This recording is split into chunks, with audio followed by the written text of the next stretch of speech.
The city never slept, but it also never cared.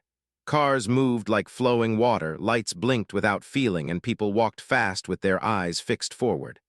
On the cold edge of a broken sidewalk, a homeless man named Elias sat quietly, as if he were part of the concrete itself. Most people passed him every day. None of them remembered his face. Elias was 46, though life had aged him more than time ever could. His beard was uneven, his coat too thin for the season, and his hands were rough from years of holding nothing that truly lasted. Once long ago, he had been a construction worker. Once he had a small home and a wife who laughed easily. Then an accident came, followed by hospital bills, lost work, and silence where love used to be. Life had not shouted when it took everything. It simply let go. Tonight the rain was heavy. It soaked through Elias' coat and into his bones. He sat under the weak cover of a flickering streetlight, listening to the sound of water hitting pavement. Hunger pulled at his stomach, but he ignored it. Hunger was familiar, cold was familiar, being invisible was familiar. Then something changed. A sharp sound echoed from a nearby alley, not thunder, not a car crash. It sounded wrong, like metal bending in pain. Elias lifted his head slowly. People nearby heard it too, but they kept walking. No one wanted trouble. No one wanted to see something strange. Elias stood up. His legs ached as he crossed the street, shoes slipping slightly on the wet ground. Each step felt heavier than it should have, but something inside him pushed forward. He told himself he was just curious. That was easier than admitting he felt called. The alley was dark and narrow, filled with shadows and the smell of trash. At first, Elias saw nothing. Then the blue light flickered. A figure lay against the brick wall, far too tall to be human, its body twisted at an unnatural angle. Its skin shimmered faintly, changing color as if it were breathing light instead of air. A deep burn cut across its side, glowing softly. The being's chest rose and fell in broken rhythm. Elias froze. Fear hit him hard and fast. Every part of him screamed to run. This was not his problem. This was not his world, but the sound of pain, soft, weak, and real, reached him before fear could win. The stranger was dying. Elias knelt slowly, hands shaking. "Hey," he whispered, though he had no idea why. The being's eyes opened. They were dark and wide, filled with confusion and fear, not evil, not angry, just afraid. Elias looked around. No one else had followed him. The city had turned its back again. He removed his scarf, the last thing that kept his neck warm, and tore it into strips. He pressed the cloth gently against the glowing wound. The light dimmed slightly, and the being released a weak breath, as if the pain had lessened. "It's okay," Elias said, his voice cracking. "You're not alone." He didn't understand what he was doing. He didn't think about danger or reward. He only knew what it felt like to be left behind, bleeding in a world that refused to stop. Rain fell between them, mixing with dirt and light. Somewhere above, thunder rolled, low and distant. For the first time in years, Elias felt useful. And in that dark alley, with nothing to his name and no future promised, a forgotten man made a choice that would echo far beyond the stars. Elias stayed in the alley long after his hands went numb. The rain slowed, turning into a light mist, but the night grew colder. The strange being lay still except for shallow breaths that sounded painful, like each one might be the last. Elias kept pressure on the wound with the torn scarf, afraid that if he let go, life would slip away with the light. A sudden sound made him flinch. Footsteps. Voices. Two men walked past the mouth of the alley, laughing, their shoes splashing through puddles. One of them glanced inside for half a second, then looked away. To them, it was just another dark corner filled with nothing worth seeing. Elias waited until the voices faded. His heart slowed, but his fear did not leave. He knew something was wrong about this night. Whatever this stranger was, it did not belong here, and that meant danger would follow. The being's eyes opened again. This time they focused on Elias. Its lips moved, but no sound came out. Elias leaned closer. "I don't understand you," Elias said softly, "but I'm here." Suddenly a strange pressure filled his head. Not pain, but a feeling, like words forming without sound. "Help, please." Elias gasped and pulled back. He pressed a hand to his chest, breathing fast. He had not imagined it. The voice was real, weak, and filled with fear. It reminded him of hospital rooms, of machines beeping, of begging doctors who never looked him in the eye. "I'll help," Elias said without thinking. The words surprised him, but once spoken, they felt true. A low humming sound grew nearby. Elias peeked out of the alley. A small floating machine moved slowly above the street, casting white light over the ground. It scanned walls, trash bins, doorways. Elias felt a deep, instinctive fear. This thing was searching. He acted fast. Ignoring the pain in his arms, Elias dragged the injured stranger deeper into the alley, behind a stack of broken pallets and old furniture. His muscles burned, but he did not stop. He pulled cardboard over them both and held his breath. The machine hovered at the alley entrance. Light swept closer. Elias closed his eyes and wrapped his body around the stranger, shielding it the only way he could. After a long moment, the light moved away. The hum faded into the distance. Elias exhaled shakily. His whole body trembled now, not just from cold, but from the weight of what he had done. He checked the wound again. The glow was weaker, but steady. The being's breathing had improved slightly. Elias reached into his bag and found a half-empty bottle of water. He lifted the stranger's head carefully and let a few drops fall between its lips. The being swallowed. Elias smiled through tired eyes. "That's it," he whispered. "Stay with me." Hours passed. The sky slowly lightened, turning dark blue, then gray. The city began to wake. Elias knew he could not stay much longer. Daylight would bring more eyes, more danger. The being stirred. Its body seemed to shift, shrinking slightly, becoming closer to human shape. The light around it faded until it was almost gone. It reached out and placed something small into Elias' hand. The object was smooth and warm, no bigger than a coin, with a faint glow at its center.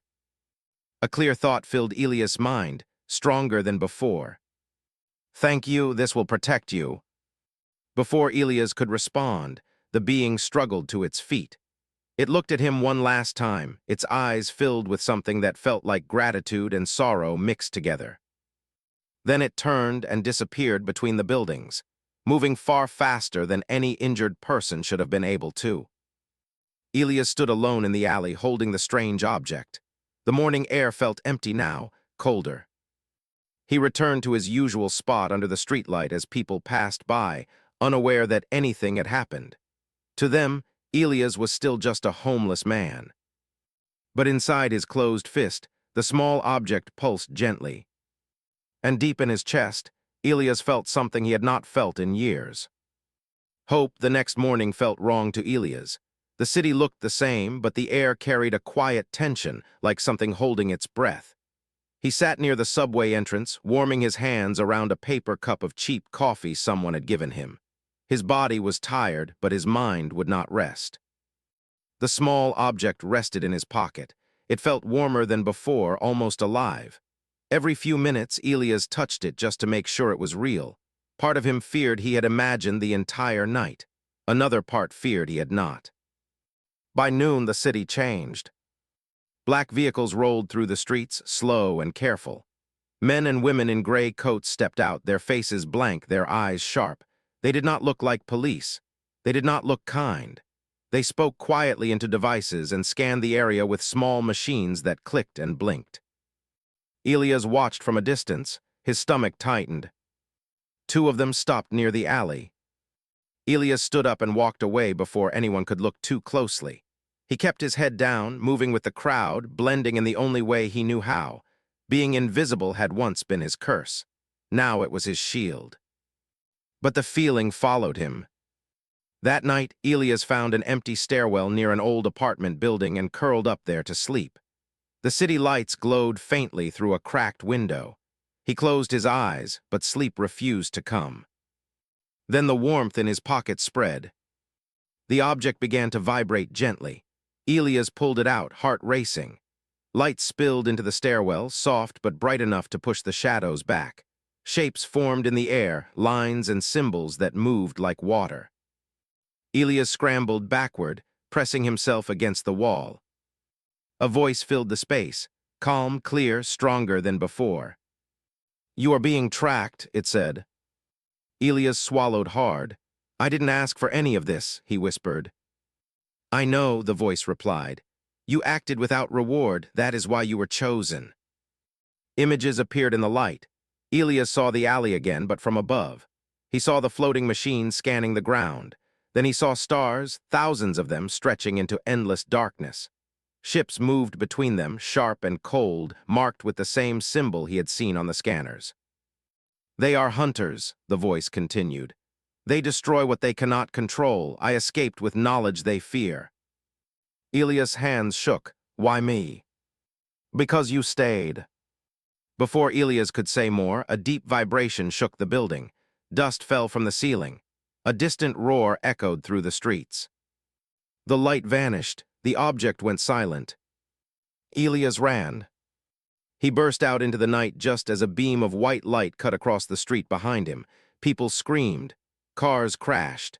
The sky above seemed to bend like glass under pressure. A ship hovered overhead, dark and angular, blocking out the stars. Figures dropped from it, moving with cold purpose. Their eyes glowed faintly as they scanned faces, bodies, lives.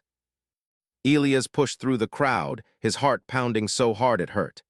He turned corners without thinking, ducked into narrow streets, climbed fences he should not have been able to climb. Hunger and fear gave him strength he did not know he still had. A blast struck the wall inches from his head. Stone exploded.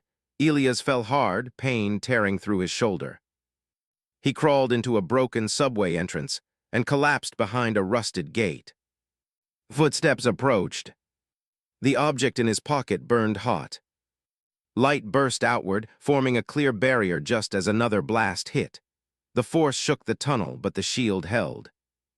Elias stared at his hands, eyes wide with shock. For the first time in his life, something powerful stood between him and the world. The footsteps stopped. Silence followed. Elias slid down against the wall, breathing hard, tears running freely down his dirty face. He laughed once, short and broken. He had spent years being ignored, forgotten, pushed aside.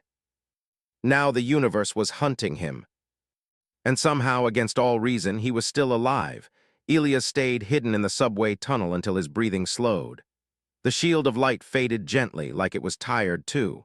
His shoulder throbbed and dust covered his hair and face. He felt small again, but not helpless. A soft glow appeared at the far end of the tunnel. Elias forced himself to stand. The light grew brighter, then shaped itself into a tall figure. This time the being did not look broken or weak. His form was steady, strong, and calm. His skin still held a faint shine, but now it was controlled like quiet fire under glass. The stranger raised both hands slowly, showing peace. Elias, he said aloud, his voice deep and clear. Elias froze. No one had spoken his name in months. You know me? Elias asked, his voice rough. I do, the being replied. You saved my life when I had none left to give. I am Kale. Kale stepped closer. The tunnel lights flickered as if reacting to him. Elias felt fear again, but it was different now. This fear stood beside trust, not against it. They are hunting you because of me, Kale said. I tried to stay away, I failed. Elias leaned against the wall, exhausted. I didn't save you to become a target. Kale nodded slowly. I know, that is why your choice matters. Kale explained everything in simple words. He was not a soldier, he was a witness. His people traveled the stars to observe, not to rule. But another force followed them, silent destroyers who erased worlds to keep power. Kale had gathered proof of their crimes. That was why they shot him down. That was why they would not stop. I could have hidden, Kale said. I could have let others suffer, but you showed me something. Elias looked up. What? That one life is enough reason to stand. A loud explosion echoed above ground. Dust rained down again. The hunters were still searching. Kale placed a hand on Elias' injured shoulder. Warmth spread through his body. The pain faded, leaving only soreness behind. You don't have to fight, Kale said. I can take you away, far from here. Elias thought of the city, of cold nights, of people like him sleeping under bridges unseen. He shook his head. They won't stop, Elias said. If I leave, they'll hurt others looking for me. Kale studied him carefully. You are afraid. Yes, Elias said honestly, but I'm tired of running. Together, they moved through the tunnels, emerging blocks away from the chaos. Kale learned quickly, copying Elias' movements, keeping his head down, blending in. He watched people with curiosity and sadness. They walk fast, Kale said quietly, like they are running from themselves. That's how you survive here, Elias replied. They reached an abandoned building where Elias sometimes slept. Kale activated a small device, hiding their presence from scanners. For a moment, there was silence. Elias sat on the floor, back against the wall. I've lost everything already, he said. Job, family, name, if they take me now, it won't matter. Kale knelt in front of him. It matters to me. That simple sentence broke something open inside Elias. His eyes filled with tears he did not try to stop. They never say that, Elias whispered. Kale placed his forehead gently against Elias. Then let it be said now. Outside, the city shook with fear and confusion.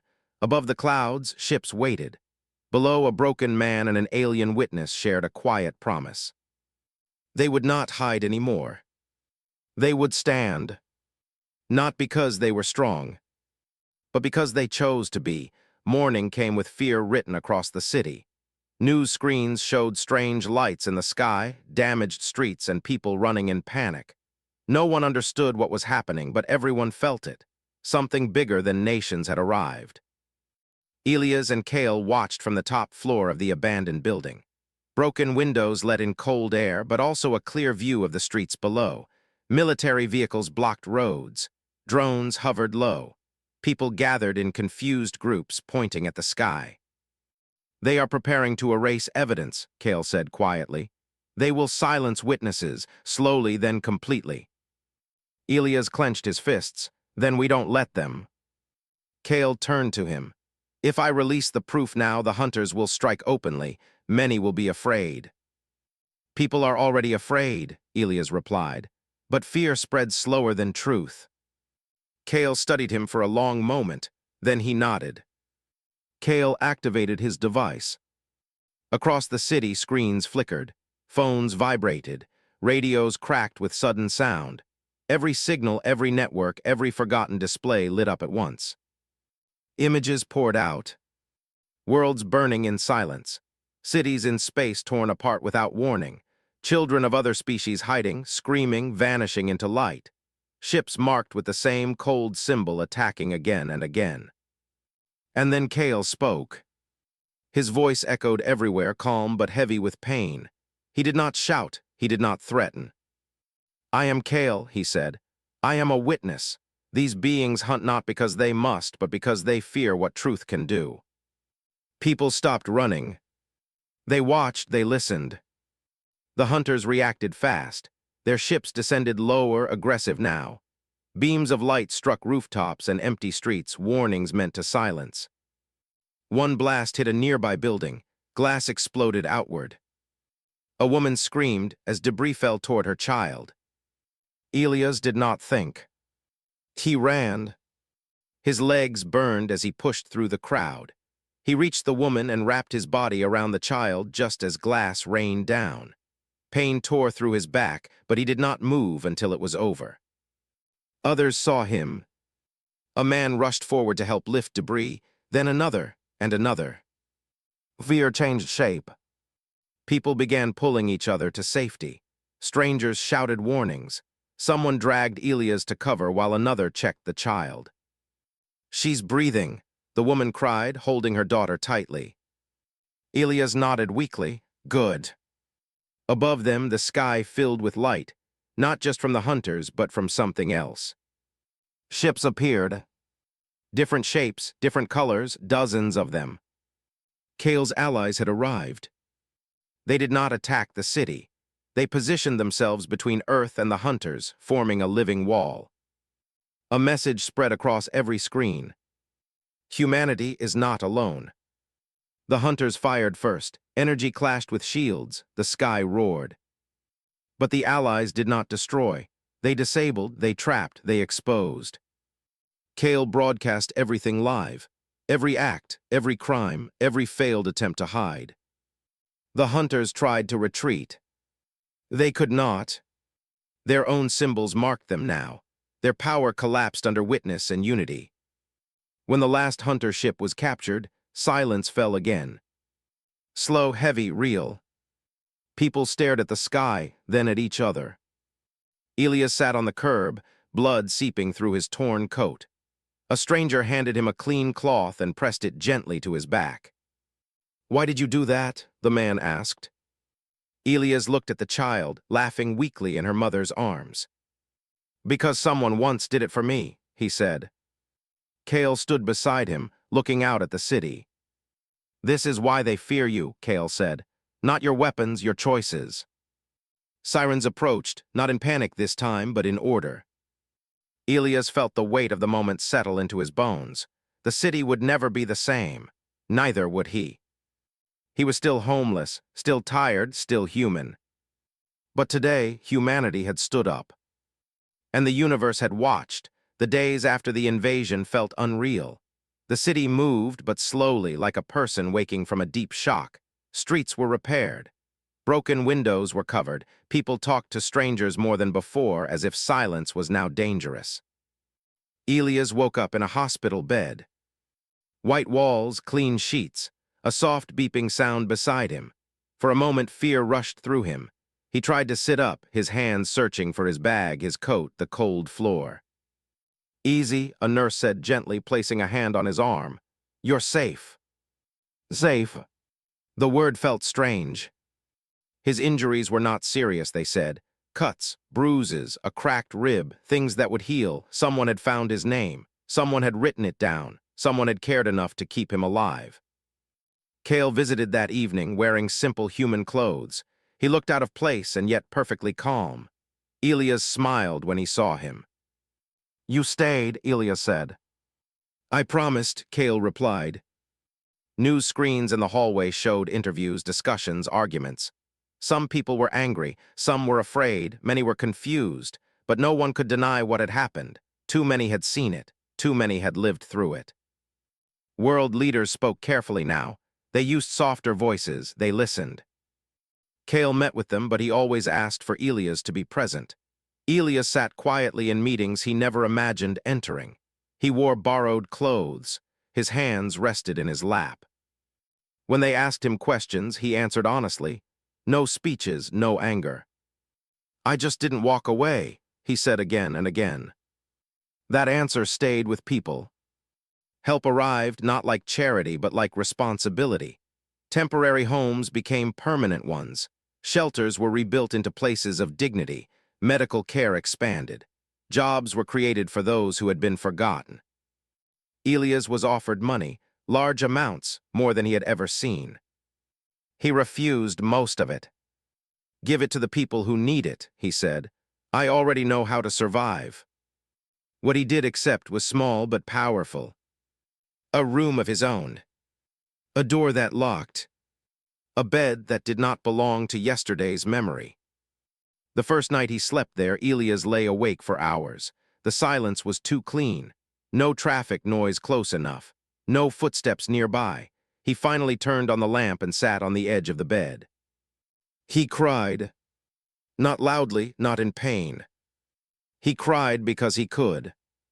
Kale visited often. Sometimes they talked about the stars, sometimes about nothing at all. Kale shared that his people would soon reveal themselves fully to Earth, but slowly, carefully. "Your world needs time," Kale said. "So does yours," Elias replied.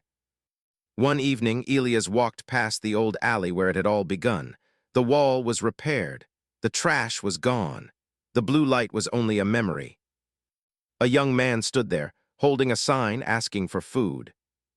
Elias stopped. He bought 2 meals from a nearby shop and handed one over. The man looked surprised. "Why?" Elias smiled softly. "Because staying matters." Weeks passed, then months. Elias did not become famous. He avoided cameras. He worked quietly with groups that helped others find housing and purpose. People listened to him because he had lived what he spoke. Kale prepared to leave Earth for a time. His mission as a witness was complete, but his bond was not. Before leaving, he gave Elias a small device, different from the first. "It doesn't protect," Kale said. "It listens. If you ever call, I will hear." Elias held it carefully. "You already gave me more than enough." Kale shook his head. "You gave first." On the night Kale's ship rose into the sky, Elias stood among a small crowd watching silently. No fear this time, only wonder. As the stars swallowed the light, Elias felt something settle inside him. He had no fortune hidden away, no power waiting to awaken. Yet his life had changed the path of worlds. Not because he was special, but because, once in the rain, he chose to stay. And sometimes that is the greatest reward the universe can give. Years passed, but the night of falling light was never forgotten. History books tried to explain it with careful words. Scientists argued, politicians debated, but ordinary people remembered it in a simpler way. They remembered fear turning into courage.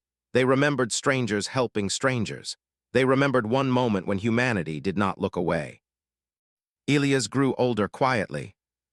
His hair turned gray, his steps slower, but his eyes stayed steady. He lived in a small apartment near a park, nothing fancy, nothing wasted. Every morning he walked the same path, greeting people others still ignored. He knew their names, he knew their stories, he listened. Sometimes children asked him if the aliens were real. Elias would smile and say, "Real enough to teach us who we are." Humanity changed after that day, not perfectly, not all at once, but something deep had shifted. The world was no longer just one lonely planet shouting into the dark. Earth had joined a larger story.